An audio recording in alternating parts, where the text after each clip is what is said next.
Desde J y el observatorio les damos la bienvenida a la presentación de un trabajo que tiene ya muchos años que hemos querido tenerlo listo, que nos ha costado mucho tiempo, mucho trabajo, mucho esfuerzo, pero gracias a la colaboración con múltiples entidades, pues yo pienso que ya más de 100 personas se logró, y pues este es el libro blanco del desarrollo de videojuegos en México 1973-2023, que fue un esfuerzo coordinado por el doctor Antonio Santos Moreno y su servidor, Francisco Lepe. Y pues comenzamos. Y primero que nada, me gustaría comenzar con los agradecimientos, porque se dice fácil, digamos que un libro salga, pero la verdad es de que detrás hay la participación de mucha gente, de muchas organizaciones, de muchos intereses que quieren que algo como esto se logre, ¿no? Y pues me gustaría mencionarlos por nombre: a mi tocayo Francisco Lara de One Simple Game, a Steve Durán de Over Pixel, a Antonio Faller Uribe, a Edgar Serrano de Amber, Guadalajara y Lienzo, a Rodrigo y Anaid Fernández de Navegante, a Samir Durán de Bromio, a César Minio de To Think Design Studio, a Dace Pineda y Luis Ángel Mex y Esteban Lora de Xbox, quienes todos ellos de forma personal contribuyeron a que saliera este libro. La verdad se los agradezco mucho. Y también a Cataxis y a Phil Gamerton, que bueno, son sus nombres de redes, pero que nos apoyaron también con información para que este libro saliera. No logré convencerlos de que participaran como autores, pero sí están incluidos pues como las bases de información que se consultaron para varias cosas. Entonces pues también gracias a ellos. Y también a diferentes universidades. Me gustaría un poquito como regresar a la portada, pero la verdad es de que aquí, como lo ven, para que esta convocatoria saliera, para que la gente participara, para que la gente llegara, hubo participación de diferentes instituciones públicas y privadas, de la Universidad de Colima, de la Universidad de las Américas Puebla, de la Universidad de Guadalajara, de la Autónoma de Metropolitana, de la UNAM y del Tecnológico de Monterrey, ¿no? Hubo muchos investigadores, colegas, compañeros y demás, y también de organizaciones como Cognos, la comunidad de juegos serios y el programa formativo Código Frida, quienes nos echaron la mano para llegar a la gente. Y también me gustaría mencionar por nombre a los que nos ayudaron pues en la selección de capítulos del libro, que también algunos están presentes aquí ahorita: David Bonilla de la Universidad de Guadalajara, César Jiménez de la Universidad de Colima, la doctora Blanca López de la Autónoma Metropolitana, Marco Mendoza de la Autónoma del Estado de México, Ricardo Morales de la Autónoma de Baja California, Emanuel, que nos acompaña de XP Facultad, Selena Ramírez de la Autónoma de Querétaro, Miguel Rodríguez de la Universidad de Colima y Alba Sánchez de la Autónoma de Puebla. Y pues también pues comenzar por contarles que el prólogo nos lo escribió Esteban Loras, quien es director de XTS de Xbox Game Studios. La verdad es de que Xbox nos echó mucho la mano. Estuvieron ellos siempre muy interesados en que este libro saliera. Fueron de los primeros en contactarnos para preguntar en qué podían ayudar, en qué podían ellos como colaborar. Y les dijimos, oigan, pues no hay quien nos escriba el prólogo, y hubo varios nombres, y pues se fue Esteban Lora quien nos acabó escribiendo el prólogo. La verdad es que Xbox y Microsoft han demostrado mucho su interés en el desarrollo en México.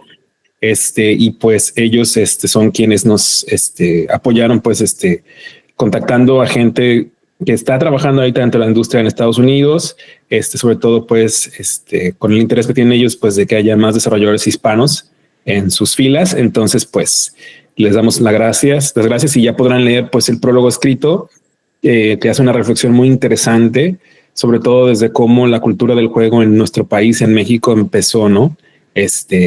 Del Patoli, ¿no? Pues para los que conozcan un poquito de la historia, pues de cómo fueron o cómo eran los juegos en los tiempos prehispánicos.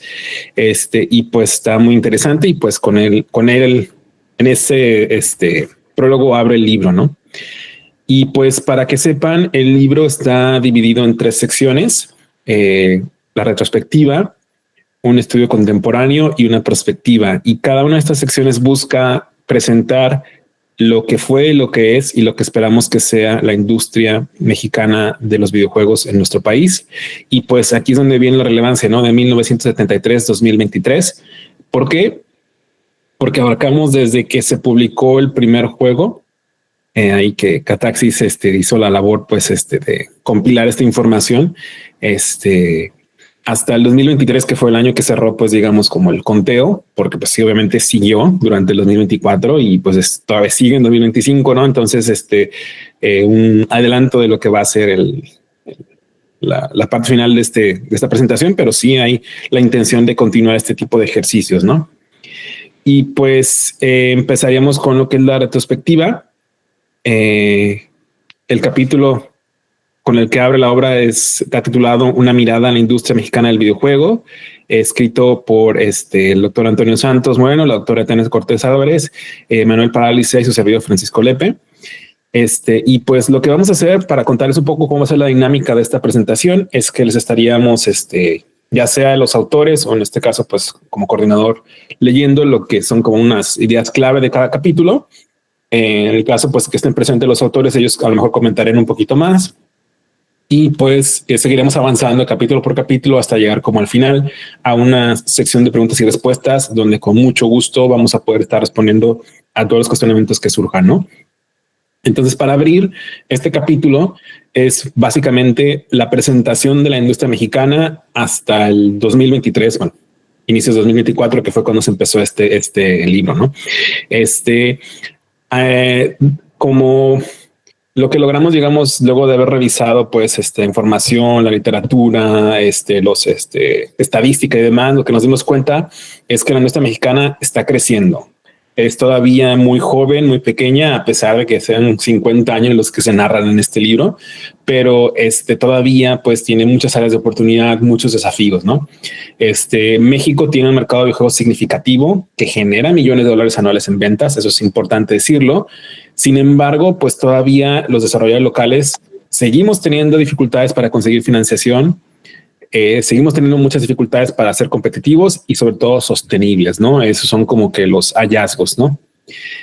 También, pues, como parte de este ejercicio, se revisó lo que hay respecto a información de creatividad y economía, lo que se conoce como la economía naranja, las industrias creativas, y pues a pesar de que contribuyen de forma significativa al Producto Interno Bruto y que los videojuegos siguen siendo clave, pues todavía no se nos da ese espacio, ¿no? Que esperemos que este tipo de obras como el que está ahorita presentándose, sirva para que más gente conozca y sobre todo que llegue a los stakeholders, a las personas clave que puedan ayudar a que también México, otras industrias, pero también, digamos, otros sectores públicos y privados volteen a ver al desarrollo de videojuegos en México y se den cuenta de que no solamente es una industria que produce recursos, sino que también produce talento, produce espacios, produce cultura, o sea, tiene muchos valores agregados y todo esto se aborda en el capítulo, ¿no?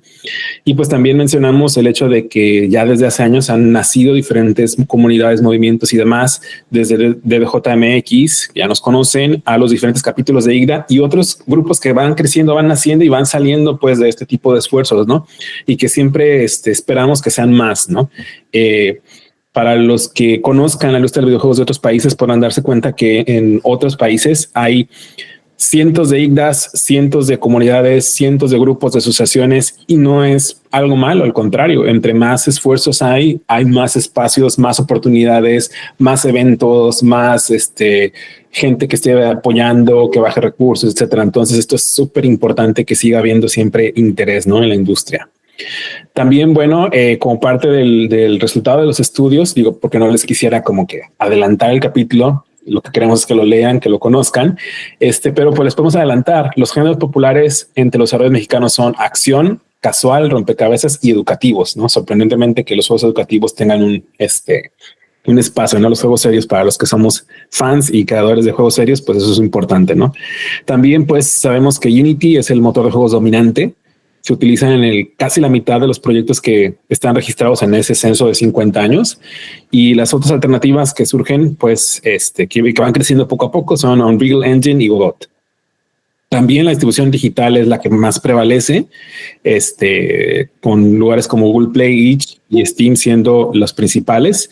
Y pues, también, bueno, pues que sepan que conforme van saliendo nuevos espacios, nuevas, digamos, tiendas digitales y demás, pues sigue habiendo más oportunidades de vender, ¿no? En nuevos lugares, nuevos espacios.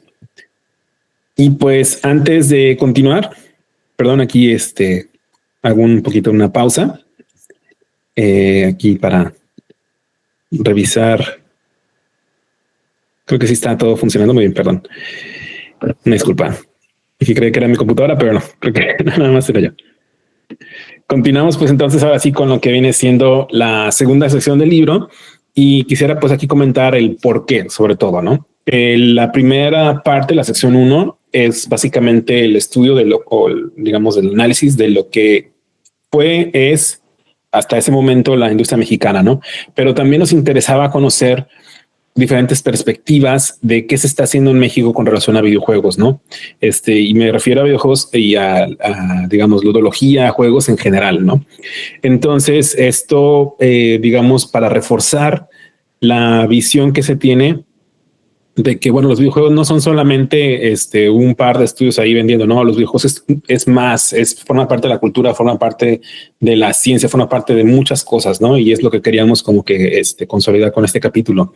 Entonces se lanzó una convocatoria abierta a nivel internacional, para conocer el estado actual de la creación de videojuegos en México. Se invitó a expertos, entusiastas, conocedores y demás. Y se recibieron 10 contribuciones de diferentes instituciones, diferentes espacios a nivel internacional, de las cuales 5 fueron seleccionadas para ser incluidas y mismas que se estarían presentando en este momento, ¿no? Entonces me gustaría ceder la palabra, invitar a compañero amigo Carlos González Tardón, quien nos va a hablar del capítulo Presencia del español en los videojuegos mexicanos en Steam, estudio del impacto de la localización de 2015 a 2022. Entonces, Carlos, ¿nos escuchas? Sí, os escucho. Sí, pues adelante. Muy bien. Pues bueno, muchas gracias por invitarme y por contar conmigo. Y bueno, también explicar un poco qué pinta un español aquí hablando de la presencia del español en los videojuegos de México. Esto se engloba dentro de una serie de investigaciones que he llevado a cabo dentro del Observatorio Nebrija del Español sobre el impacto económico del idioma dentro de los videojuegos de los países hispanohablantes, ¿vale? España y toda Latinoamérica. Entonces, lo que me pidió pues Francisco básicamente fue a ver si podíamos hacer un apartado concreto de México.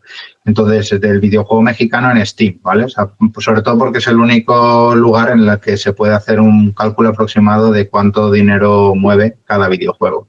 Entonces, los resultados que veréis en el capítulo vienen a decir básicamente que la presencia del español, o sea, de que haya localización en español, no solo no es un problema, sino que aumenta el volumen de ventas. Y a nivel estadístico aumenta en 340 ventas. Que puede parecer poco, pero respecto a las habituales, al volumen de ventas habituales es bastante. O sea, suele ser pues básicamente un 20 y pico % más de ventas solo por el hecho de estar, de estar presente. Pasa a la siguiente, por fin. Vale.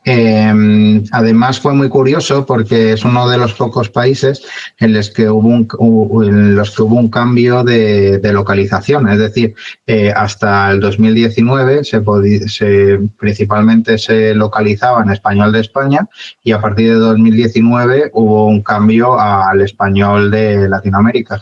Y eso impactó de forma muy positiva en el volumen de ventas a usuarios que utilizaban como dentro de su sistema operativo o como lenguaje base el español de Hispanoamérica. Eso indica que para Steam y para lanzar en Steam, si tú quieres ir a por tu mercado local, no solo lo tienes que localizar en español, sino en el español vinculado a ese mercado local. Es el caso más extremo que hemos encontrado en los países. Es decir, que para la gente de México, y también lo bueno de esta investigación es que también es sensible a la gente mexicana que está desplazada, por ejemplo, a Estados Unidos, que esté un videojuego mexicano localizado en español de Latinoamérica, pues es un motivo para comprarlo.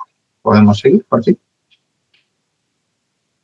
Vale. Estos son cuartiles. También lo que hicimos fue analizar un poquito de qué pasaba con los juegos que más vendían. Un cuartil básicamente es coger respecto al volumen de ventas y dividirlo en 4 partes. El 25% de los juegos pues que tienen menos ventas, el del 25 al 50, el 50 al 75 y del 75 al 100. ¿Vale? Como podéis ver, sobre todo en el apartado de la derecha, son los juegos que sí que tienen presencia de español y cómo el porcentaje de ventas en español, que sería de español de España y español de Hispanoamérica, aumenta muchísimo si está presente. En el caso de que no esté presente, pues es el porcentaje de ventas a esos usuarios es muy bajo. Así que esto quiere decir, básicamente, como pueden ver, que en el primer cuartil, que quiere decir los juegos que menos venden, es más importante la localización, cosa que va en contra de la lógica, por lo menos en España. En España se considera que los videojuegos más pequeños no tienen que localizar al español porque con inglés es suficiente, y todos los datos que se han encontrado en estos 3 últimos años, desde 2015 a 2023, indica que cuanto más pequeño es el juego, más indie es el juego, más importante es que esté localizado en su mercado local, con el fin de conseguir mayores ventas. ¿Seguimos, por fin? La investigación que se propuso teníamos hasta 2022, ¿vale? Estos son como datos también de 2023 para cerrar un poquito el círculo, ¿vale? Como pueden ver, pues hay un pico en 2016 de muchos videojuegos publicados en Steam, ¿vale? Que sobre todo por una empresa concreta, y luego ya bajó y se estabilizó. En la actualidad está volviendo a crecer. En 2024 los datos que tenemos es que se siguen publicando más videojuegos en Steam desde México. Y si pasamos a la siguiente. Y esto sería el volumen de descargas. De descargas quiere decir ventas en el caso de Premium, que sería el azul clarito, y descargas normales en el caso de los Premium. Es muy curioso que en México, comparativamente con España, por ejemplo, o con otros países como Argentina o Chile o otros países que sí que lo tienen más desarrollado, el modelo freemium en Steam no está funcionando y las descargas son menores que el premium. Es decir, que hay también una posibilidad, más que nada porque en España los juegos premium y freemium tienen las mismas descargas, y sobre todo los premium de cuartiles más bajos, muchas más descargas que los premium. ¿Vale? Entonces, una cosa bastante interesante es que todos los países de Latinoamérica, incluido México, tienen un pico de ventas en el 2018, que es porque, no sabemos muy bien por qué, pero fue los juegos que impactaron más el hecho del COVID. En España fue los juegos de 2018 y 2019 los que dieron un salto de ventas bastante importante, pero para Latinoamérica solo fueron los de 2018, lo que quiere decir también que es muy probable que el proceso de entrada en mercados en los juegos latinoamericanos sea de 2 años en vez de 1, como el caso de los españoles.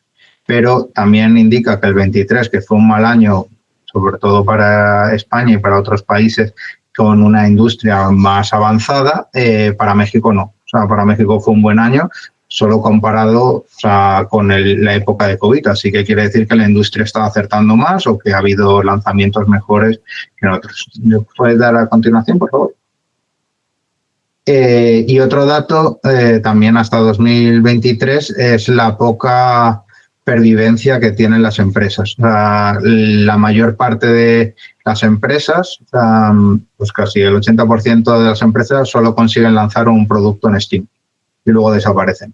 Y entre ellas casos como muy sangrantes, como Kerbal, como la empresa de Kerbal, que solo consiguió lanzar uno, y Kerbal es el videojuego más vendido tanto de España como del resto de Latinoamérica, pero multiplicado por 10 casi con el segundo. Pero parece como que les cuesta. En España la curva es como más abombadita, ¿vale? Casi todas las empresas consiguen lanzar 3, 4, 5 videojuegos, y aquí, como pueden ver, casi todas es una, luego un poquito 2, 3, y luego ya cae a casi nada en 4 o 5, y está la empresa de 37 que solo lo lanzó en año y medio. O sea, y bueno, y eso es todo. Francisco, ¿qué te parece?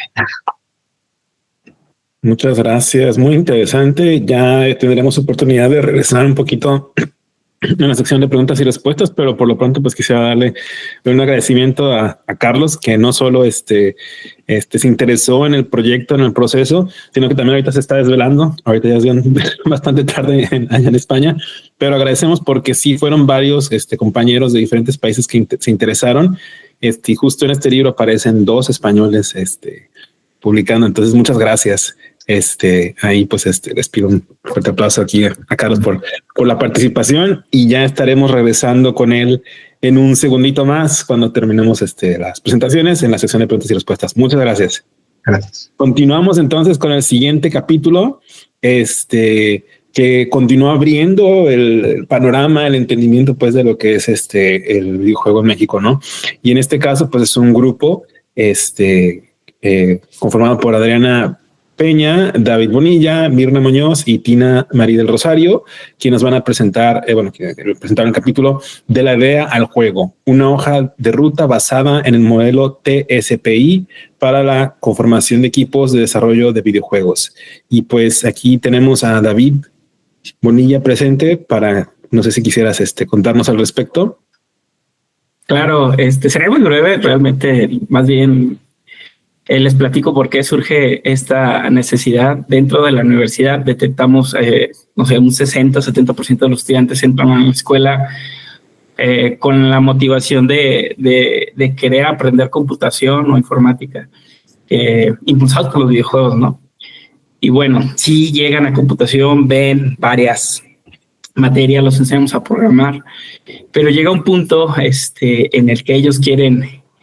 algunos, ¿no? En el camino quieren emprender y entrar a este mundo, y pues se dan de topes, ¿no? De que no es lo mismo hacer un software para la gestión de una empresa o análisis de datos o procesos de investigación, sino llevar la idea a materializarla en un proyecto, pues es el desarrollo de grupos interdisciplinares. Con esta idea, varios académicos, investigadores, propusimos una ruta un roadmap de cómo estos chicos pueden empezar, basados en TCP, tomando como referencia ingeniería de software, para que lo que esté relacionado a lo que están viendo en la escuela, lo puedan encauzar ya y lo puedan materializar en el inicio de un proceso de desarrollo de un juego. Sí, y en TCP tomamos los roles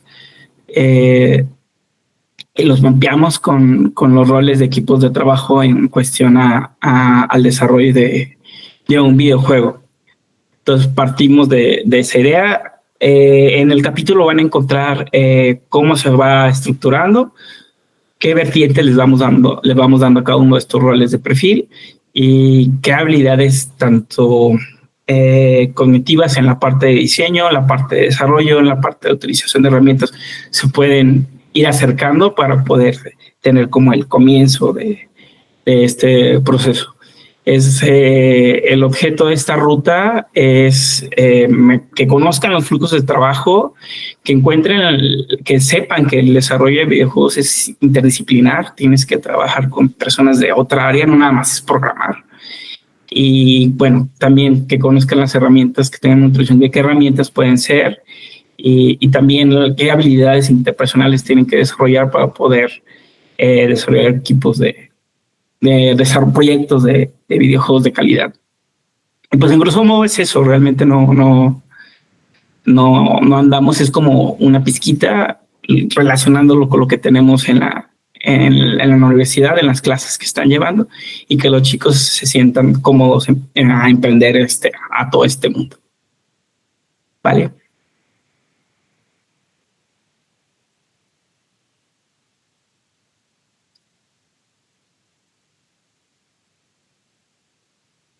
Una disculpa, ahí se me estaba trabando la computadora un poco. Muchas gracias, muy interesante. Creo que lo que están trabajando ahí pues tiene mucho sentido porque pues ustedes trabajan directamente con estudiantes, ¿no? Y lo ven y lo viven el proceso, y qué padre que la academia en México se interese por el crecimiento de la industria, ¿no? Creo que eso es algo importante también de resaltar de este capítulo. Y ya saben, preguntas las van anotando y al final con mucho gusto las estarán respondiendo los que están participando. Y pues damos también un aplauso a David Bonilla y al equipo pues de CUSEI ahí en Guadalajara. Gracias por estar aquí presentes y pues también por haber participado, ¿no? Que se dice fácil, ¿no? Pero ustedes también andan corriendo y que se han tomado el tiempo de escribir algo así, pues contribuye mucho, ¿no? Y pues continuamos con la presentación. Disculpa, regreso. Y el siguiente capítulo es de Romano Ponce Díaz, quien nos va a hablar de videojuegos e ideologías, diseño y aplicación de la cartografía de un modelo de análisis del discurso para las narrativas ergódicas, notas de una investigación en curso. Muy buenas tardes. Primero quiero comenzar agradeciendo a Francisco Iván por su labor de edición, de que todo este esfuerzo es una tarea colosal, titánica, y creo que me voy a atrever a hablar en nombre de todas las personas que aparecemos en este libro, al decir que expresamos gratitud a su labor. Una disculpa por mi forma de expresarme. No te preocupes, estamos aquí en confianza. Yo creo que algo que caracteriza mucho a quien estamos en los videojuegos es que pues es más un rol de amigos, ¿no? De cuates. Entonces, muchas gracias. Cuéntanos de tu capítulo. Y bueno, en realidad, no voy a querer presentar de una manera bastante esotérica lo que se presenta en el artículo, en el capítulo del libro. A grandes rasgos, en este capítulo se presenta la propuesta inicial de lo que fue o es un proyecto de investigación postdoctoral en la Facultad de Letras de la Universidad Michoacana de San Nicolás de Hidalgo, en donde me encuentro actualmente.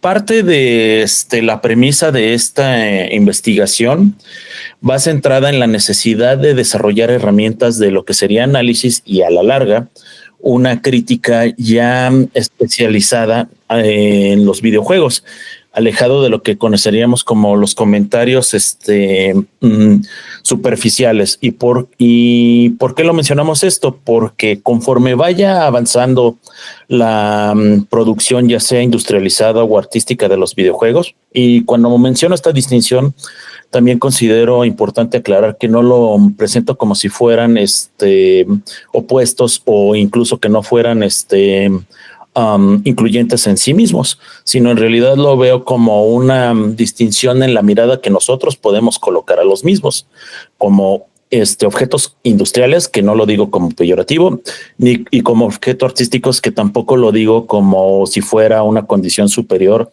a la de los objetos industrializados, sino finalmente ambos son objetos culturales.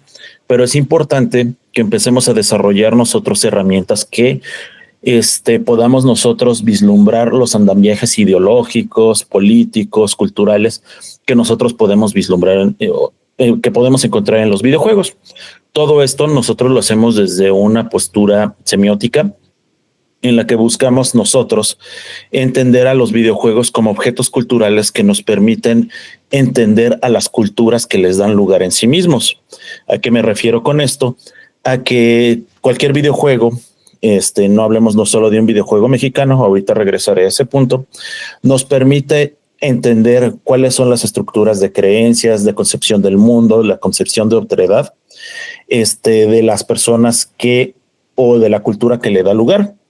Con esto no quiero tampoco darle una perspectiva como le daría el mismo Walter Benjamin, en que es deliberado este contenido ideológico, sino más bien una perspectiva ya más contemporánea en el que estos objetos culturales, de manera no consciente o incluso inconsciente, sin querer entrar en psicoanálisis, nos permiten entender a las culturas que le dan lugar.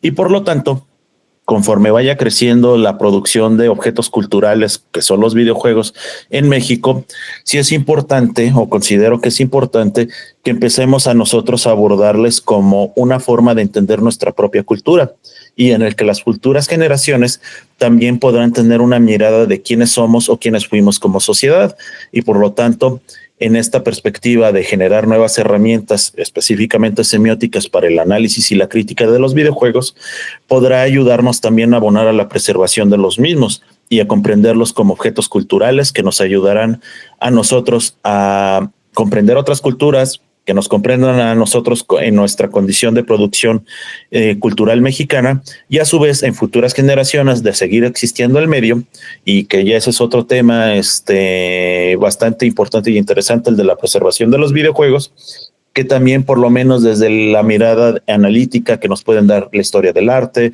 los estudios visuales y otras disciplinas culturales, entender al contexto o a la circunstancia cultural que da a los videojuegos. Y bueno, de nuevo agradezco mucho la oportunidad de esta publicación. Y reitero mis felicitaciones a Francisco Iván y también a todos a los autores y agradezco también a las personas que nos están acompañando el día de hoy. Muchas gracias. Y qué bueno ver que el interés en los videojuegos está no solamente en un sector en la academia, ¿no? Sino que son varios, y muy puntual lo que mencionas, ¿no? De que sí es arte, pero también es industria y también es un servicio o un producto. Entonces es difícil definirlo, pero por eso es que están las diferentes áreas del conocimiento, ¿no? Para ayudarnos a entenderlo mejor. Sí, y digo, y añadiendo esto, y bien como mencionó Francisco Iván, justo que ya son diferentes aristas, diferentes perspectivas en las que se puede abordar al mismo fenómeno cultural. Y también aprovecho que soy egresado de la Universidad de Guadalajara y entonces me da mucho gusto saludar a personas de la Universidad de Guadalajara. Yo soy del Quad, pero bueno, saludos. Se juntan los campus. No, pues muchas gracias. También un aplauso aquí a Román Ponce, quien nos presentó el capítulo, y pues continuamos con el siguiente. Veo que aquí levantó. Sí, ¿quién levantó la mano? Creo que no. Perdón. Ok, continuamos. Recuerden que las preguntas y respuestas hasta el final, una disculpa. Y bueno, aquí continuamos con el siguiente capítulo. La doctora Ruth Contreras y José Luis Eguía, pues desde España, quienes desafortunadamente creo que no alcanzaron a acompañarnos el día de hoy. Y bueno, ellos escribieron el capítulo Creando Juntas Videojuegos, Experiencias y Percepciones en una Women Game Jam. En este caso, pues estaría yo leyéndolo. Sin embargo, pues los invitamos a que chequen el capítulo para que lean más de lo que está detrás de este proyecto, ¿no? La doctora Contreras nos acompaña escribe desde Barcelona, y pues ella ha tenido la oportunidad de participar en muchas Women Game Jam, y estudiar el fenómeno de las Game Jam desde una perspectiva de género. Entonces, bueno, aquí les voy a leer un poquito de frases que son como que resúmenes de lo que se presenta en el capítulo, y pues para que tengan una idea más o menos de cómo fue el capítulo, ¿no?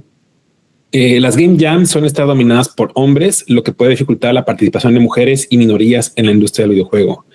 Eventos como la Women Game Jam permiten que mujeres colaboren sin presiones externas ni discriminación, promoviendo la confianza y el desarrollo de sus propias ideas.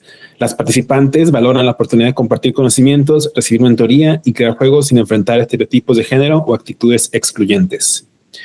Muchas mujeres experimentan falta de confianza en sí mismas, miedo a no ser tomadas en serio y dificultad para acceder a oportunidades dentro de la industria, por lo que eventos como la Women Game Jam ayudan a reducir estas barreras, permitiendo a las participantes expresar su creatividad sin temor al juicio. El papel de los mentores en la Women Games Jam es clave, ya que brindan orientación técnica y emocional, ayudando a los participantes a sentirse más seguras y preparadas. Los juegos, bueno, el capítulo presenta ahí juegos ejemplo de una Women Game Jam que se celebró el 2023, y pues los juegos creados abordan temáticas como inclusión para personas divergentes, problemáticas ecológicas, seguridad en Internet.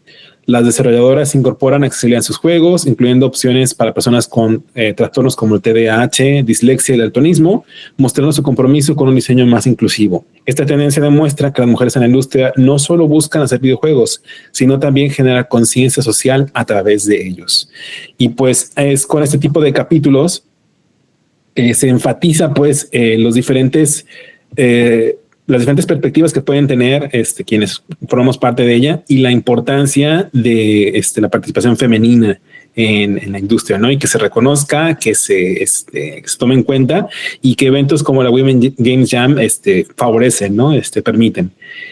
Y pues con esto damos pie al siguiente capítulo. El siguiente capítulo es de David Martínez Lara y Ileana Cruz Sánchez y es Saving the Zoo y Therapy para combatir la depresión. Entonces, doctora Ileana, ¿nos escucha? Fuerte y claro. Adelante. Bueno, pues primero muchísimas gracias por la invitación. Es un honor compartir letras con todas y todos los autores. Y este capítulo es básicamente, yo fui acompañante del proceso de David, por tanto cedo la voz a David para que él nos platique de esto y de cómo puede ser una posible solución a un problema de salud pública. Adelante, David. Hola, ¿qué tal? Buenas noches, buenas tardes a todos. Muchas gracias, doctora. Y sí, la doctora como asesora me apoyó demasiado dentro del curso de especialización. Yo soy especialista en TICs para el aprendizaje, a la vez de que soy ingeniero biomédico. Por lo tanto, mi campo me centra demasiado en atender cuestiones de la salud. Principalmente quise atacar una cuestión que yo mismo tuve la experiencia dentro de la pandemia y muchas personas más. Se sabe que la depresión es una de las enfermedades mentales más presentes en el mundo. Incluso en Latinoamérica es toma el segundo lugar más presente. El 4% de la población mundial se siente deprimida y tiene que recurrir a recursos como terapias tradicionales de psicología o terapias de psiquiatría ya con fármacos. Así que dentro de este enorme problema hay una enorme solución y por lo tanto debemos de expandir las herramientas que utilizamos, ojo, no para reemplazar, sino para ir complementando y crear una herramienta poderosa que permita luchar contra estas enfermedades. Por ejemplo, tenemos las terapias electrónicas a las cuales pertenecen los videojuegos. Los videojuegos es un medio que nosotros como jóvenes nos resulta muy llamativo, ya que jugamos, nos sentimos atraídos por los visuales, por la música, y se sabe científicamente que el mismo videojuego tiene efectos en el cerebro, nos permite aprender mejor, rápidamente agarramos las mecánicas de juego, las dinámicas, cómo funciona, y qué pasa si tomamos todo este contenido clínico, todo este contenido pedagógico, y lo transformamos a mecánicas de juego. Así que tomamos la terapia de respiración propia de ejercicios de psicoterapia, y los transformamos a mecánicas de videojuego. Siguiente diapositiva, por favor. Inspirándome un poco de cuestiones o de videojuegos como Animal Crossing, que fue muy resonado en pandemia para atender cuestiones de salud mental, y ciertas experiencias como lo hecho por Ogre Pixel, creamos la idea de un videojuego en el que tuviéramos animalitos como acompañantes y habría que ayudarlos. Este tipo de narrativas favorece la inclusión de estas herramientas al entorno clínico. ¿Por qué? Las herramientas típicas de la metodología tradicional suelen ser muy agobiantes o muy cansinas para los pacientes. A ningún paciente le gusta o que le recuerden que está enfermo. Así que si le mostramos herramientas típicas, por lo general hay cierto rechazo. Así que siguiendo los consejos de distintas metodologías, hay que enmascarar estos sistemas a través de narrativas y mecánicas de juego divertidas. ¿Esto para qué? Para implementar los ejercicios de respiración de mejor manera, que el público los acepte, tal y como mencionamos a través del Design Thinking, del típico modelo de diseño MDA y de la plantilla de diseño del Digital Education Strategies, que era el arte del diseño de juegos serios. Creamos una experiencia que considerara las mecánicas y dinámicas, los contenidos de aprendizaje, enmascararlo con narrativa para mejorar la experiencia del usuario y así asegurar un éxito terapéutico dentro de nuestras posibilidades. Siguiente, por favor. Como menciono, realmente como herramienta clínica no se alcanzaría a llegar, mucho menos dentro del periodo de tesis, tesina que abarcamos. Así que nuestro apunte fue hacer de esta herramienta clínica una herramienta pedagógica, que según un listado de pasos para validación de herramientas de Serious Games, llegamos a la fase 3. Como les comento, se sabe científicamente que el videojuego tiene un efecto en las personas. Entonces ya tenemos nuestra fundamentación clínica y científica. Además, les comento que dentro de este capítulo desarrollamos una metodología, una serie de pasos que cualquier desarrollador puede seguir para hacer una herramienta de este tipo. ¿Y cómo aseguramos esto? Hicimos un prototipo. Se lo hicimos llegar a un grupo de prueba y las personas empezaron a utilizar esta herramienta diario. Incluso empezaron a acompañarse dentro de estos ejercicios de respiración gracias a la herramienta. Pero fuimos detectando cuestiones a pulir y dentro de este instructivo que es el capítulo, añadimos, es necesario para que un videojuego tenga efecto como herramienta de enseñanza, que sea atractivo visualmente, que las mecánicas terapéuticas se adapten bien a una mecánica de juego y que estas terapias funcionan. El jugador jugando la va a estar repitiendo y el jugador fuera de su experiencia se queda con el aprendizaje. Así que es necesario realizar muchas más pruebas para poder registrar esto, pero de inicio tenemos esta idea. Y nuestro interés del capítulo era asegurar que existe una metodología efectiva para que los Serious Games sean aplicados a la salud y a la enseñanza, y además invitar a la colaboración, porque notamos que dentro del poco tiempo, con los pocos recursos, realmente no se alcanza a hacer mucho más que un documento de diseño. Así que creemos que es una oportunidad grande para unas personas diseñen, planteen estas ideas, otras personas las programen, que en un entorno técnico, artístico, se vaya decorando y podamos agilizar este tipo de productos. Y eso sería todo. Gracias.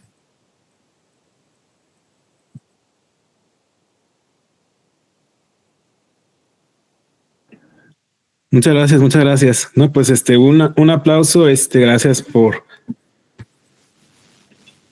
estar aquí presentes y por compartirnos. Gracias. Sobre todo, pues, una perspectiva de un área diferente, ¿no? A la que estamos acostumbrados, de que es en ese caso salud, para mostrar, pues, cómo los videojuegos pueden llegar mucho más allá del entretenimiento, del ser solamente un objeto comercial, ¿no?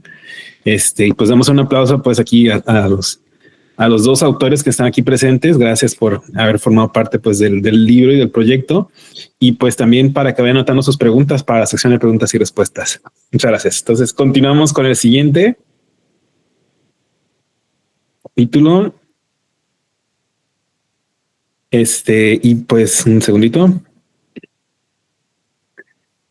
Y pues bueno, con ese capítulo de Saving the Zoo cerramos la sección 2 y comenzamos con lo que es la sección 3, que es la perspectiva. La sección de perspectiva, que es muy interesante, porque pues la pregunta que nos hicimos al cerrar el proceso fue ¿qué sigue, no? Ya tenemos como que una idea de lo que se hace en México, de cómo está el proceso en México, pero la pregunta pues era ¿qué sigue después, no? Ya una vez que tenemos esto, ¿qué es lo que apunta, a lo que sigue, no? Entonces, para esto es que se hizo un estudio de perspectiva.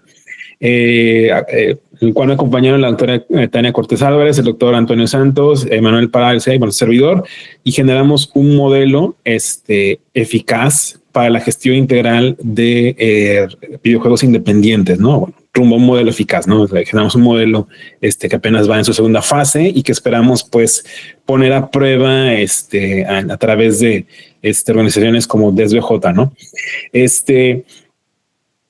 ¿Qué es este modelo? Bueno, básicamente surge a partir de nuestra intención de conocer, de entender cómo podemos hacer para ayudar a que los estudios independientes crezcan y se consoliden. Entonces, a partir de un ejercicio, de un foro, de un panel de expertos y de una revisión de la literatura surge Mecha.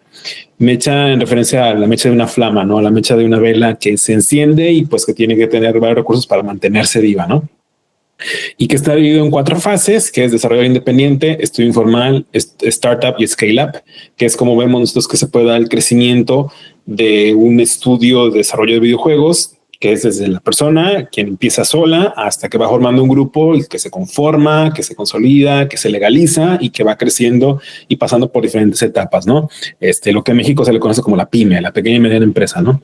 Y pues vemos que a medida que va creciendo, hay varias áreas o puntos clave que tienen que sí o sí fortalecerse, que incluyen la gestión de recursos humanos, de negocios, empresarial, financiera, networking, marketing, calidad, sustentabilidad, riesgos y producción, y que son temas que son, digamos, puntos que muy pocos de quienes estamos en la industria del videojuego a veces escuchamos, ¿no? Como que pensamos que el desarrollo de videojuegos es solamente sé programar o soy un artista y ya está. Y no, hay un montón de áreas que tienen que tomar en cuenta y que sí o sí tienen que estar presentes, porque si no, no se logra, digamos,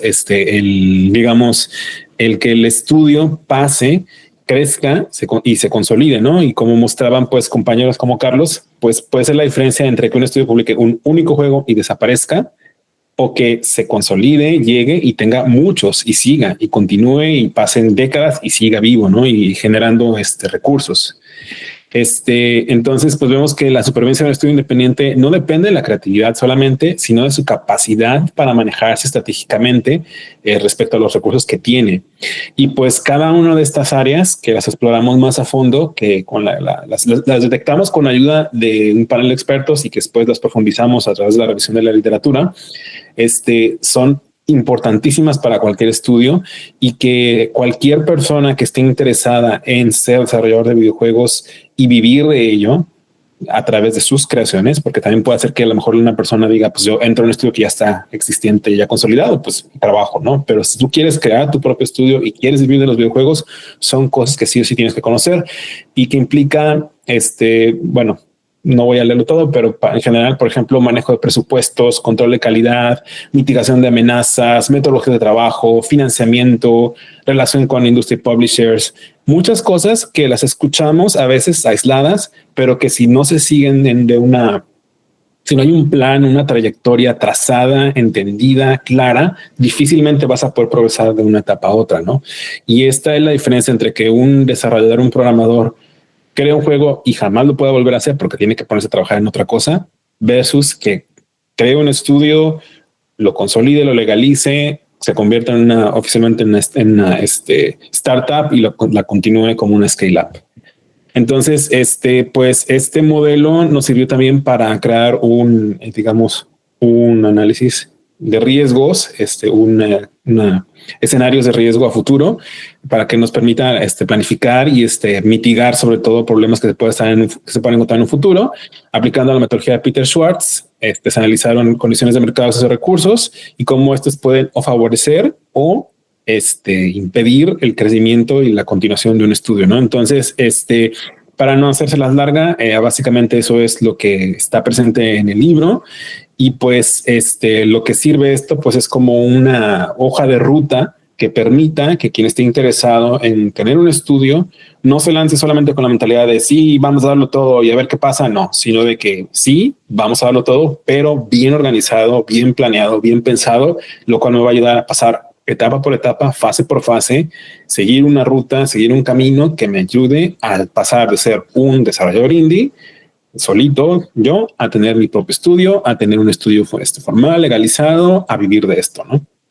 Y pues con esto cierra el libro, con la promesa pues de que este tipo de ejercicios sigan creciendo y ayuden a consolidar la industria, ¿no? Y la pregunta que sigue es, pues, ¿y después qué, no? Entonces, pues les puedo comentar la noticia de que se está trabajando ya en el siguiente tomo del libro para reflejar lo que se hace o lo que se está haciendo, lo que se hizo en el 2024. Estamos buscando que sea un ejercicio anual, sin embargo, pues depende de muchos factores, quizás va a tener que ser bianual, pero los invitamos a estar al pendiente de la siguiente edición del Libro Blanco. Y pues también el anuncio de que DBJMX va a adoptar Mecha como un modelo base para comenzar a operar, ¿no? Todos estos ejes los queremos trabajar porque queremos que la industria verdaderamente crezca y se consolide. Y pues respecto a la distribución, que sé que muchos me lo han preguntado, una disculpa, ya se firmó, ya está, ya la editorial me dice que ya, pero para quienes quieran ser los primeros en recibirlo, lo voy a estar aquí compartiendo un enlace, un pequeño formulario, para quienes quieran ser de los primeros en recibirlo, lo pueden llenar, y pues vamos a tener sus datos y van a ser los primeros que les traiga el enlace de descarga. Respecto a la distribución, el libro va a estar de forma completamente gratuita, disponible para quien quiera tomarlo, tenerlo, va a estar de forma digital gratuita, y estamos buscando patrocinadores para la edición en físico, y también se está buscando las opciones para traducirlo a otros idiomas. Entonces aún hay trabajo, aún hay cosas que se pueden lograr, pero por lo pronto, para quienes quieran ser de los primeros en leerlo, los invitamos a leer a llenar este formulario, a completarlo. Son un par de cositas nada más para saber qué interés tienen detrás del libro blanco, pero también serán los primeros en recibir el enlace en cuanto esté publicado. Y pues con esto abro ahora sí el micrófono para las preguntas y respuestas. Bienvenidos a los que se están uniendo apenas. Manuel, no sé si puedes apoyarnos un poquito como moderador. ¿Cómo ves? ¿Te animas? Y pues sí, claro. Y la dinámica muy sencilla. Paran la manita, hacen la pregunta y se responde. Entonces, adelante. ¿Sí me escuchan? Hola. Sí, se escucha. Adelante. Sí.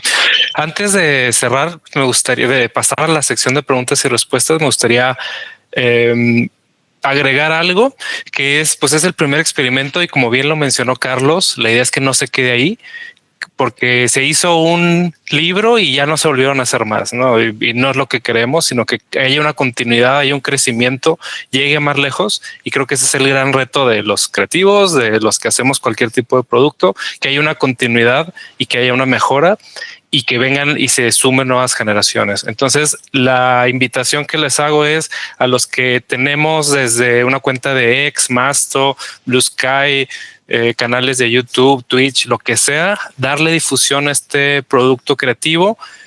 Tal vez el formato libro para algunas personas pueda ser es que no leo tanto o prefiero algún otro. Entonces hay una gran diversidad de formas de crear contenido, como puede ser podcast, puede ser en nuestras cuentas personales, la de nuestros estudios. La invitación es que este formato llegue a más.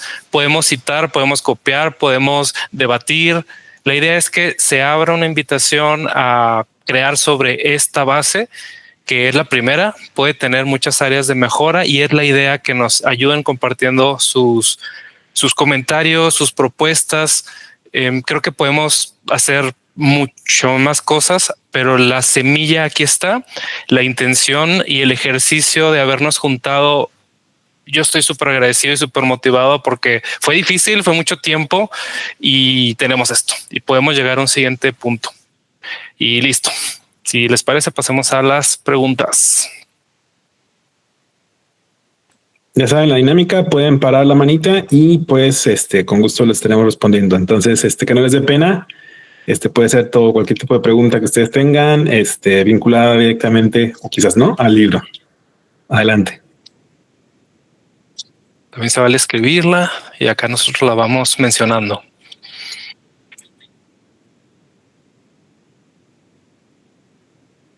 Vania, adelante. Hola, ¿qué tal? Buenas noches. Espero que se encuentren todos bien. Mi pregunta es para David e Ileana. Me encantaría conocer cuáles fueron esas, a lo mejor, barreras a las que se enfrentaron cuando desarrollaron el videojuego, el juego serio, el prototipo, ¿no? A ver si por ahí me pueden responder. Hola, ¿qué tal? Hola. Gracias por la pregunta. La principal barrera, yo diría un poco el hecho del Serious Game, y más al área que lo queremos aplicar, pues realmente es un área muy opcional. O sea, como la clínica ya está totalmente definida, pues hay que ver con qué la podemos estar complementando. Así que, pues primero delimitar nuestro público, pues eran las personas con depresión dentro del público joven. E incluso dentro del público joven, yo, bueno, en lo personal soy videojugador, pero generalmente si quieres aplicar este tipo de herramientas para personas con depresión, pues la depresión no respeta si eres videojugador o no, y la mayor limitante es adaptar la herramienta a personas que no juegan. Básicamente hay muchas personas que dentro de su proceso de psicoterapia ninguna herramienta les está funcionando, o detalles como la terapia de respiración incluso les resultaba compleja de entender. Y yo dije, bueno, pues algo fácil es algo que se pueda mirar, algo que se pueda escuchar y algo que se pueda interactuar. Y para personas no jugadoras es muy difícil. Por eso empezamos a entrar un poco a la literatura, a tipos de jugadores de Mackenzie, a las mecánicas más simples que puede haber, y de ahí empezamos a ver qué problemas había. Por eso resaltó mucho de, pues uno hace un prototipo y son puntos, círculos, cuadrados y líneas, y las personas, ¿esto qué es? No lo entiendo, hasta generaba rechazo. Ya poníamos un personaje, le poníamos música, escondíamos un poco de cuestiones como musicoterapia a partir de pistas musicales y ya se iba aceptando un poco más, pero era la iteración de pruebas. Eso fue la parte más difícil, e ir descubriendo qué le gustaba a las personas, qué no les gustaba y qué era funcional dentro de la pedagogía. Padrísimo, padrísimo. Muchas gracias. Otra pregunta. ¿Dentro del libro vienen los datos de contacto de ustedes? Sí, me parece que sí. Pues muchas gracias, y gracias a todos por compartir estos espacios. Gracias. Viene una ficha general de información, pero igual también viene ahí su nombre. Por si quisieran contactar a alguno de los autores, lo puedan hacer ya de forma directa también. Muy bien, no sé si veo a alguien más que quisiera hacer alguna pregunta. Menciona Phil, ya se puede descargar el libro, aún no. Quienes llenen el formulario serán los primeros en recibir el enlace. Por favor, compartan el formulario para que llegue a más personas. Y Dog Biscuit Studios. Adelante. Hola, soy Pablo de Dog Biscuit. Esta es una pregunta para Romano, ya que, digamos, él me conoce. Soy Pablo. Solamente quisiera saber desde qué punto consideraste a los videojuegos como arte, o cómo los estuviste tratando en este libro. Perdón. Ok, hola Pablo. Tanto tiempo. Digo, un poco de contexto porque también voy a decir un poquito de Pablo. Él, de hecho, él es egresado, bueno, él es licenciado en artes visuales de la Facultad de Artes de la Universidad Autónoma del Estado de México. Y bueno, y su pregunta la podemos abordar desde dos aspectos, que sería incluso un poco discutir cómo funciona el arte contemporáneo en sí mismo, en donde tenemos la primera vertiente es la de la intención autoral, que por tiránica y extraña que suene, a partir de las vanguardias artísticas, básicamente se puede considerar arte cualquier cosa que la persona que lo realice tenga la intención explícita e incluso la enuncie de manejarla como un objeto artístico, que eso es algo que ya ha venido sucediendo no solo en el mundo, sino en México. Bueno, ya sería la construcción, no solo en México, sino también en el mundo, en donde ya hay muchísimos individuos en donde en primera instancia son legitimados ellos como artistas, que también la legitimación de los objetos artísticos es un tema en sí mismo, pero podríamos decirlo así que ¿qué es el arte? El que hacen los artistas. ¿Y quiénes son los artistas? Los que los legitiman las instituciones que tienen el poder de designar qué son los artistas y el arte. Por lo tanto, eso nos llevaría a la segunda acepción de que quiénes son los que consideran que es un objeto artístico, los que son legitimados por las instituciones que lo pueden designar. ¿Y quiénes son esas instituciones? Histórica y generalmente son primero los mecanismos de legitimación como los museos, los curadores incluso las instituciones gubernamentales. Entonces, redondeando la pregunta, ¿qué tipo de videojuegos son los que se consideran arte? Primero, los que son realizados por personas que dicen explícitamente, esta es una expresión artística, estética, con diferentes finalidades. Y también es importante aquí aclarar que cuando hablo de arte y de experiencia estética no me refiero a la concepción clásica de que es un tratado sobre lo bello, sino más bien más contemporánea, que sería lo que nos produce un tipo de goce, una experiencia de goce o un tipo de emoción. Dicho muy rápido de esto, como serían, por ejemplo, las películas de David Lynch, bajo los estándares y cánones clásicos, no podríamos decir que son bellas, pero sí son una experiencia estética.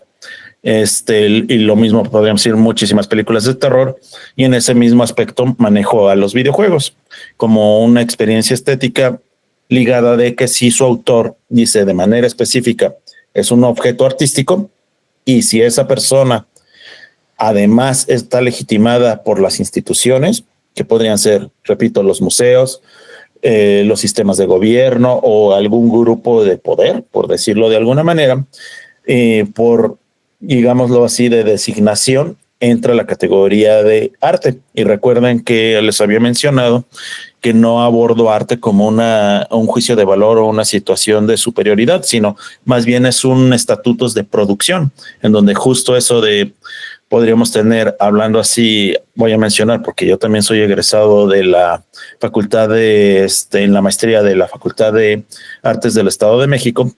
Ahí ya la universidad es un mecanismo de legitimación, en donde ya se han producido varios videojuegos, justo con esa lógica de producción artística. Luego tenemos casos donde ya han habido exposiciones museográficas, ¿sí? En donde ya se presentan como objetos artísticos, en donde, siguiendo toda esta lógica del horrible mundo del arte contemporáneo, en donde básicamente tantas vueltas para llegar a eso de que es un objeto artístico el que las instituciones legitimadoras o los artistas designan que es arte, sí, y espero no haber sido demasiado reiterativo con esta respuesta.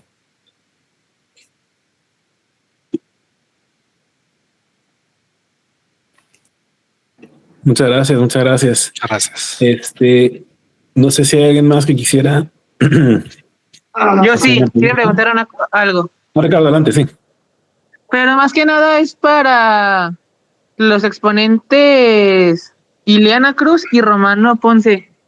Me gustaría, por favor, que me compartieran su contacto para entrevistar a ambos.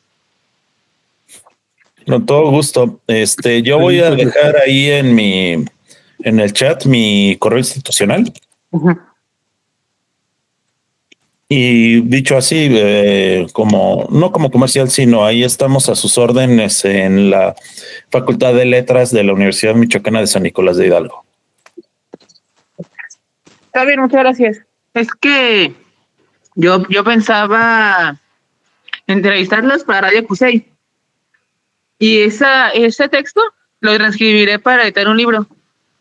Que es el que tengo pensado yo con el profe de Aidonilla. Otros chavos de ingeniería de juegos de Q Costa. Muchas gracias, ya no llegó el correo. Gracias a ambos.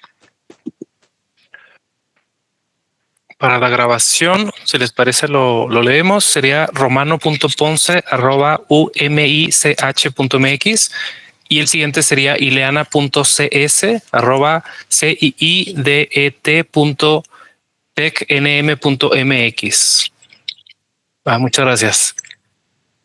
Bueno, con esto ya estaremos llegando a lo que es el final de la grabación. Aquí tenemos un último anuncio de Vania Tobilla, que nos dice de invitación a CCA0 Film Fest, Festival de Cine y Videojuegos en Ciudad de México, Perú y Francia. Y pues comparte unos enlaces ahí que están en el chat para quienes gusten. Y ya saben, pues si quieren compartir sus datos e información, lo pueden hacer ahí a través del chat. Con esto pararía la grabación, que es la que estaría disponible a través de medios digitales para que se dé a conocer la obra.